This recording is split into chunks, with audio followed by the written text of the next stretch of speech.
Your live, interactive coverage with Good Day Maine will begin soon.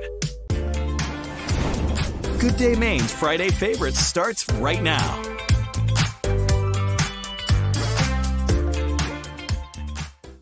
We love Fridays. Friday! And you know what? I wasn't hanging out with you guys last Friday. You're right. We had Stephanie Jeff here. was You were off. skiing. I was hitting the slopes. For the birthday, I mean, you had an epic week last week, Jeff. Epic. Oh, that's right. I forgot about the birthday thing. Yeah, don't forget that. Had a birthday Thursday, a little skiing Friday, had another get-together Saturday, and then, where'd you go? I am sorry, I cannot hear you guys. I'm turning up the volume on the speaker over here. No! We're here! Can you hear us? Start talking about the birthday, and he takes off. I can hear you. No, yes, I can hear you. It's just a little quiet, so I was just trying to. Yes, you guys a you little missed better. it. You missed Friday Favorites. I missed it, by the way, for all the people watching right now, and Kristen, maybe you were as shocked as me, but we have a pool shark in the room right now. We don't get together, Jeff Peterson get together Saturday for the birthday. And we were all the cheering going on. What's all the cheering going on in the corner with all the CBS 13 Fox 23 people? And I'm like, Katie is like knocking in pool balls left and right into the pockets. It was fun. She's a pool menace is the word I use. Yes, she is amazing at pool, and I could never compete with Katie Sampson at a pool table. So I did get a couple on her though, but yes, you did. She is the unmatched nickname, champion. like Katie 8-Ball. That might be Katie 8-Ball. Love that. Well, enough about me. 8-Ball Sampson. We're happy it's Friday, Christian, and we're really happy that the winds have finally died down. It was compared to Monday, it's crazy. Right. I mean, yeah, we had 62 mile per hour wind gusts in Bangor on Monday, power outages across the state with the winds, and then it's basically just breezy every day after that. Today, oh my goodness, it is so different outside. It is so nice and sunny. Just a beautiful, beautiful, calm Friday morning, and it looks like it's going to be a great rest of the day and a great weekend as well. And we'll talk about what's coming next week in a little bit. Let's focus on the weekend though, because it is going to be one to enjoy. I know, and as we talk about the forecast today and through the weekend, check in with us, people. Kevin, good morning to you. Tell us your weekend plans, because it looks like a great weekend. We've got Carnival Maine. Johnny was there this morning, and that continues today. And I was there yesterday. Yeah, and it's just like nice when the weather cooperates. And here's the deal: it's going to be nice just to do some outdoor activities. You've been talking about it all morning long on Good Day Maine, Christian, about that Sunday could be the best day to ski, maybe of the whole season. Yeah, tell us about Sunday. Yeah, one of them. Definitely, it's going to be just so comfortable, sunny, light winds. I mean, couldn't ask for better skiing. I see why people say that March really is the best month to ski in Maine. It's just the weather starts warming up, those long days, and of course we get an extra hour of daylight in the evening on Sunday too. So just all sorts of bonuses on Sunday for skiing. And of course the time change, we're going to lose that hour of sleep, but I think it's so worth it to get that extra hour of daylight. I love having a more daylight in the evening. You know the nice thing about that? Thank God we have cell phones that automatically change the time. I know. Yes. I can't tell you how many times that I've like all of a sudden, what's going on with it? And I totally forget every time. I know, and then it doesn't go off at the right time. Well, Kevin has 2 of his grandkids for the weekend, so that should be a lot of fun. And hopefully you can get outside and enjoy the nice weather. Well, because this time, last week we were bracing for an insane snowstorm. Storm of the century or whatever. Yeah, which is kind of hard to imagine. It feels like a year ago that we were talking about. I know, right? That snowy stretch, they feel so long when you're in them, and then it's over, and it's like, wow. Oh, I know, done in a flash kind of. What was that, like 4 storms in a week or something? Yeah, we had 28 inches of snow in like 8 days or something. It was crazy. And look, we're not complaining. It's great for the ski resorts, all the winter activities, and of course the folks in California going through 6 feet, 10 inches, 10 feet of snow. I mean, it's unbelievable.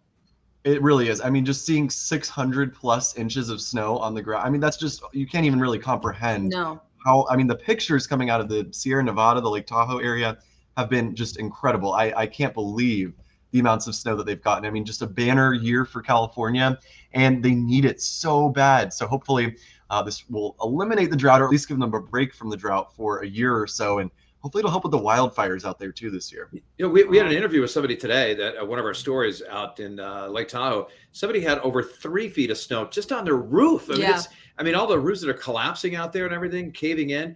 So it's a lot of work out there to try to keep up with it. Now they have rain on the way too. I know. Yeah, now it's a warm. So the storms that brought all that snow, those were colder storms that came from the north. These new storms this week, they're called Pineapple Express storms because it originates near Hawaii, so it's much warmer subtropical air. So the snow levels go up much higher into the mountains, and it rains on top of all of that snow. And so that's why flooding is such a big concern there. And I know, Jeff, you're going to California soon. It's going to be a sight to see. I'm excited to see some pictures from you when you're out in California because yeah, I'm heading down like March 29th through like the first week of April. Here's the thing is crazy is that I mean, I haven't seen my mom in 3 years because of COVID. I mean, I was out there March of 2020 and we couldn't really travel for 2 years. And now I didn't get a chance to go out there and she couldn't come back here for a year. So first time in 3 years. And I get to see, we live on a ranch, almond trees and everything. So it'll be interesting to see how green everything is out there because my first thing when my kids would go out, they go, how come it's so brown out here? Because they've been in a drought forever. So nice to see some green. Yes, it will.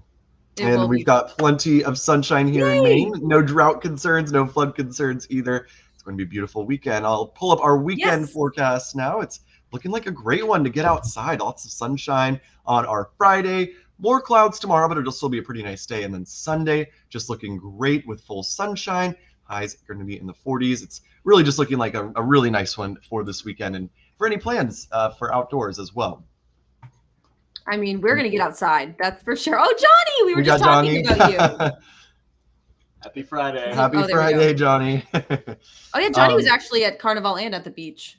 Yes, Johnny's been busy. He went to Carnival like twice within a 12-hour span. Well, there you have it for the weekend, folks. Did you have any other graphics, Christian, or do you want us to I was going to pull up our forecast. I want to talk a little bit about the potential storm we're going to see next week. So I'll kick you guys out for a second here, and I'll bring you back in just a second. All right? No, Jeff's already gone. Oh, sorry. All right. Bye, Jeff and Katie. I'll see you guys in a second.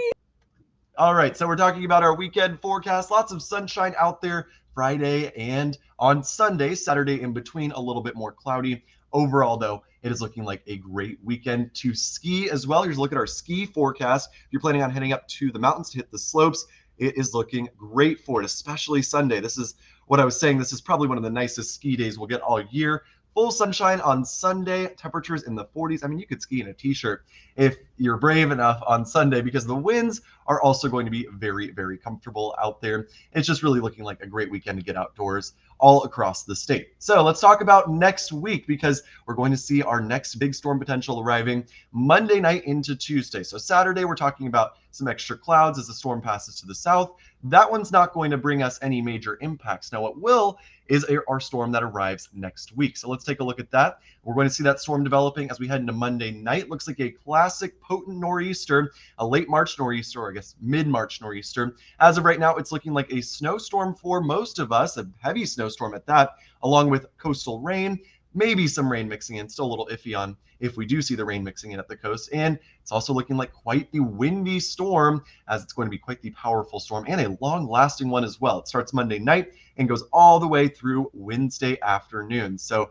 yeah, we could be talking about double-digit totals easily, I think, across much of the state, especially inland and towards the mountains. Could be one of the bigger storms we have seen so far this season. So you can see that storm continuing all through Tuesday, continuing into Wednesday, wrapping up Wednesday evening. And there's still some there's plenty of model uncertainty because, of course, it's still 5 or so days out.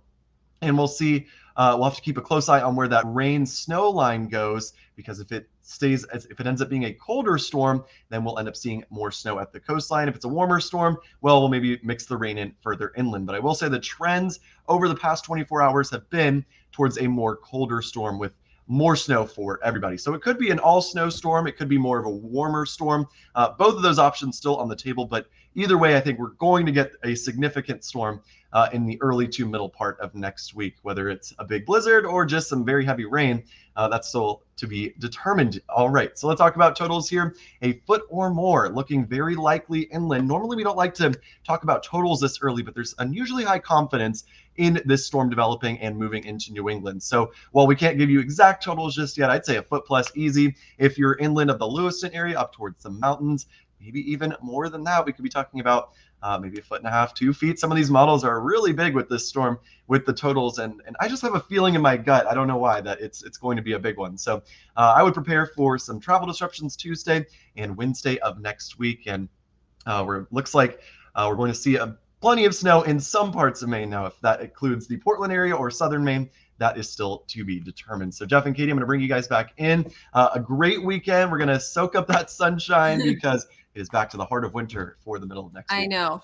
I'm with Travis, who is saying as long as the weekend storms and mist, because I know you were tracking that, Christian, a little bit to see if it might impact us, but it's not going to, which is wonderful. Not at all. Yeah, early this week, it looked like it would come far enough north to bring us some snow showers. No, looking like it'll just bring us those clouds tomorrow, and looking like a great weekend overall. Love it. No storms. I'm going to clue in all the people that are watching right now something that Christian said earlier. We have this big storm coming in. Christian goes, "Oh my God, we're going to have this big storm with all this wind. Who knows? There might be a blizzard and everything. I'm so bummed I'm going to miss it."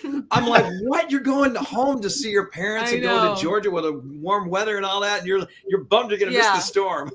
Just a little bit. Of course, that my family and seeing them outweighs that, but I am a little sad. I just wish it was going to be on a day when I was working. It's so much fun to cover the storms in the morning when it's coming down. Well, it was fun Saturday, and we didn't have to worry about traveling and stuff. Like, it was fun. It was. That was a good one, I feel like. It wasn't like too impactful in March. Like the roads just melt off so much easier this time of year. It wasn't bad at all. I think she was alluding that we were being kind of selfish because then we don't have to shovel our way out to get to work. Well, right. Exactly. And hey, is that selfish? And hey, I don't think so. That's why we like those weekend storms.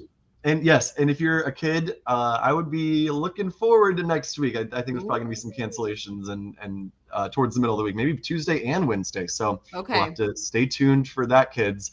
If you want a day off of school, this is your best bet next week. Potentially the last snow day of the season. Potentially. Of course. I mean, we could get a big storm just like this in the middle of April. So you're right. It's been done. It's happened. I wouldn't count anything out, but I think for everybody's sake, let's hope that this is the last really big one. Yes. So it won't be a green St. Patrick's Day. It could be a white. Yeah. Definitely on the whiter side. After. Right. All right. We got some other news to talk about, Christian. So we're going to do that and then bring you back in a few minutes. Okay. All right. Bye, guys. All right. Bye. Okay. So this story has been getting a lot of buzz this week. Let's see if I can share screen. Here we go. Nice job. Thank you. So that's why she pushes all the buttons. Yes, exactly. So this man in Poland, Maine, he was told by the state that his license plate here, that I'll pull up for you because this has like what's the right word? Inappropriate? What's the right word? Vulgar or something? Oh, here, I won't do that. Vulgar and inappropriate. So here it is. Love tofu, but could it be interpreted as something else? Yes. Folks out there, you read it, you let us know. But anyway, the state has decided this is one of 274 they've decided is too vulgar to have on a license plate. So they're banning them. Yeah, but I mean, you can see the bumper. There's stickers on there. Tofu never screens. Obviously, this guy just loves tofu. He's vegan. He's vegan. He loves tofu. Yeah. But because it can be interpreted differently, they've decided that he needs. So they sent him a different plate, and I wonder if he has. These are some other inappropriate or license plate that the state has said is inappropriate. But look, he clearly loves tofu. Yeah. So he was bummed and he appealed the decision, but ultimately the state said, nope, not going to happen. So, they sent him an option of vegan with a 3 as the E. Like an E, But he was like, no, I'm not going to do that. He said he's going to go with the boring plate, the standard plate that they give him. And he told us that he's actually a fan of the new law. Yes. Because you can see he's got young kids. Some of them can be very vulgar. Yeah. So he doesn't think his is vulgar. Yeah. He's a fan of his. He never thought nobody had ever, he said, went by and told him his license plate is vulgar or get any hand signals, flipped them off, anything else like that. No, right. Nobody's ever said anything to him. The state is the first that's ever been mentioned to him. I don't know how long he's had it, but I mean, nobody's ever mentioned anything to him until now. Yeah. So that's kind of just the end of the story. I mean, he's not going to fight it anymore. So it's fine. But it's just interesting that this is being interpreted by some people at the state level of being inappropriate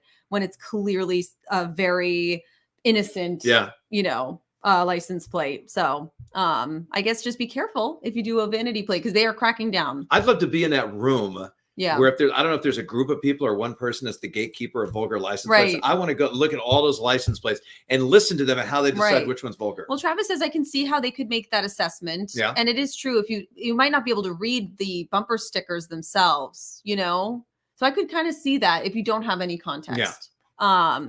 So this is another story that's getting some buzz.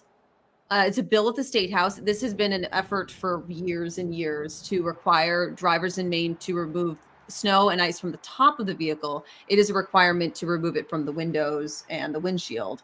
But they basically have changed the requirements of the time frame that you have. Which this rule, first of all, this always blows my mind because every time I clear my car, I clear it off the roof because I know the wind, especially if it's heavy seen snow. So many accidents. And not only is it can, the vision is bad for the person in back of you, but also it could like bust your windshield if it's ice or something. Yes. So to me, I think the law should be all your windows and the top of your vehicle. Yeah. And right now they're doing, you have to 48 hours. Yeah. Well, what happens if you drive your car for those first 48 hours? I don't know. I don't understand the rule on that. Yeah. It's all for safety. Just, get one of the brushes that you can reach up, the longer ones, and just get it off there for the safety of you and all the other families out there. Yeah, totally.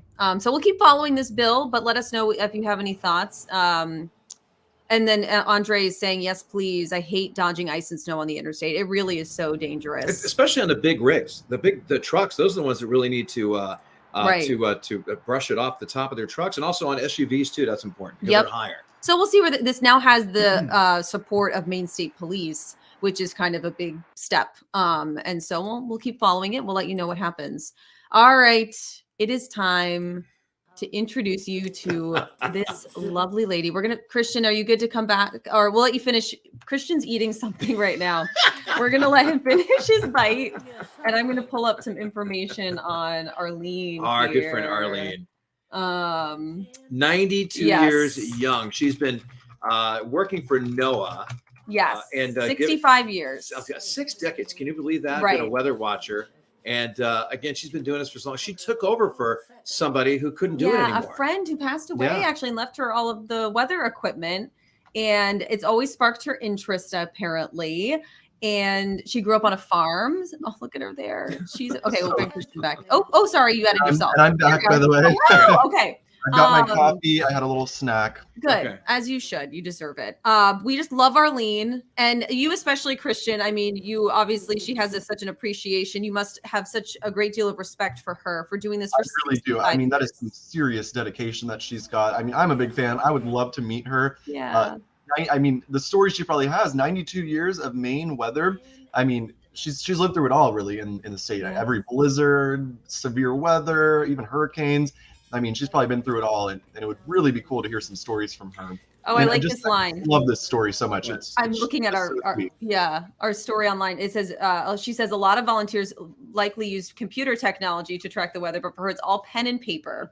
Mm-hmm. Old just school. like in the old days. Yeah, I hope that I have just as much passion for the weather still when I am 92 years old. Well, it's funny, you guys. This is before you guys started on the show, but years ago, we used to have once a week, we had somebody come on the show that was interested in meteorology, like a kid in school. And they used to go in and do one of the forecasts in the morning. It was like a 2-minute forecast.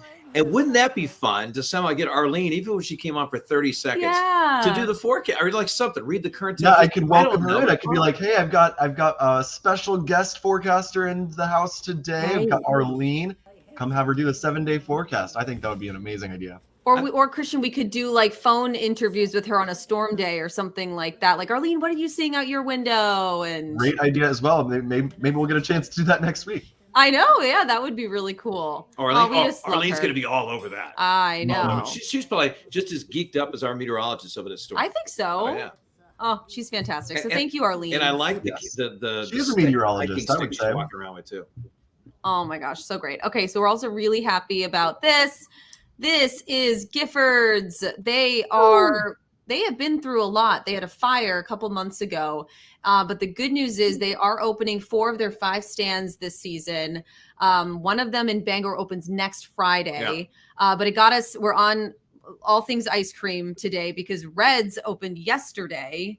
And look at the line at Reds. Let's see. Do I have this? So look at the line. How long would you wait for like that? That's at least, I'm thinking that's at least a half hour.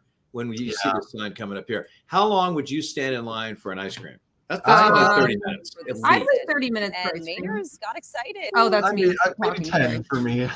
I'm not the hugest ice cream person No, overall. oh, really? I love ice cream, but I can only have like once a month or so. Like, Come on, full disclosure, you're like Pop-Tarts. Yes, I have There's a the line. problem. I was taking my recycling out yesterday, and I had Sorry. like 7 Pop-Tart There we boxes in there. I was almost embarrassed. 7 for myself. boxes of Oh my Pop-Tarts in his gosh. recycling bin. I am actually the opposite. Like ice cream is my number one, like love it, gotta have it. I used to live near Red's and it was very Yeah. dangerous. We would go multiple times a weekend. Especially it's on the And way home. It's on the way home, swing on by and get a little treat. And it's been for many years, it's sort of been when Red's announces they're open, like spring is coming. I can imagine you guys in the car. This is what I would do anytime, because I love Holy Donuts. Yes. And so I'd go, oh, I'm going downtown today. It's right by Holy Donuts. You're probably going the same thing. Oh, honey, we're driving right by Red's. Yes. There's Oh, no yeah. line. Yep. Oh, always. Yeah. So we've got Andre saying that he likes soft serve, and Travis, I've waited in line for up to 20 minutes. I would wait for 20 minutes Oh, for sure. sure. Yeah, I would, especially on a hot day. I couldn't say I'd do it in the spring, but I know. But a PSA, so Red's is open in South Portland, Lives in Portland. They open tomorrow. That's right. It's right across from Northgate, right off Washington Avenue. And they have great ice cream too. And a lot of both these ice cream places, Red's and Libs, their feature the soft serve, but they do have some hard serve ice cream as well. Yes. But Giffords is all about the hard serve, of course. And just back to Giffords, they are opening the 4 of the 5. Bangor opens next week. A couple other locations opening after that, and they're getting help from other manufacturers, I think, or producers of ice cream because of that fire at their manufacturing plant. Which that's just good because we're all working together, right? Yes. Isn't that nice to see that all these ice cream places are working together so everyone can prosper here in the state? Yeah. But there's enough ice cream places to go around, enough Yes. ice cream fans too. So. Yep. And to round it all out, Christian, I think we've got good ice cream weather. Maybe a little chilly, but who cares? yeah, who cares? And in the sun, if you're wearing a black jacket, I mean, you'll warm up really nicely today. So yeah, great day to grab some ice cream. You could even eat it outside and not be too uncomfortable. I love it. Oh, wait a minute. We talked about soft serve and hard serve. Before we go, what's your favorite flavor? Favorite flavor? Chocolate anything. Okay. There's so many different flavors. All Okay, right. if we're talking specifically Giffords, it's their toasted coconut. Okay. But in general, I love something like caramel, like a salted caramel, something like that. All right, Christian? I love just chocolate with chocolate chips in it. I am a Yum. double chocolate ice cream Double kind of guy. chocolate. Man, I gotta say, Okay. a chocolate like a Reese's peanut butter cup. Yes, with chunks peanut butter, of chocolate in so there. good. Oh man, on a double scoop on a sugar cone. Ooh, oh, I like it in a waffle cone that has the chocolate and the sprinkles on the waffle that's cone. because you can get more. You can get like Yeah. quadruple. Oh, yeah. Oh, Beals. yeah. Beals in the Old Port has those We're specialty cones. showing the sprinkles. Look at that. You like Oh. sprinkles on it too? Oh yeah, always have to have sprinkles Pour it every on, get it single on. time. All right, well, I could talk about that all day, but we have other things we have to do, and other people need to get going on their weekend. That's right. That's right. So thank you everybody for tuning in on this Yeah. wonderful Friday, and hopefully have a wonderful day because it's going to be gorgeous. Yeah. And by the way, just in case the folks that are watching right now, we do this every Friday, 9:30. Even when we're not here, there's Yep. some days that we won't be here. Either one of the three or other people will be in here doing this Friday favorites and talking about our Yeah. favorite stories during the week. So. Yes, and saying hi to you. So have a great weekend, everyone. And enjoy that lovely weather. Have a great weekend. Yes. I'm gonna go get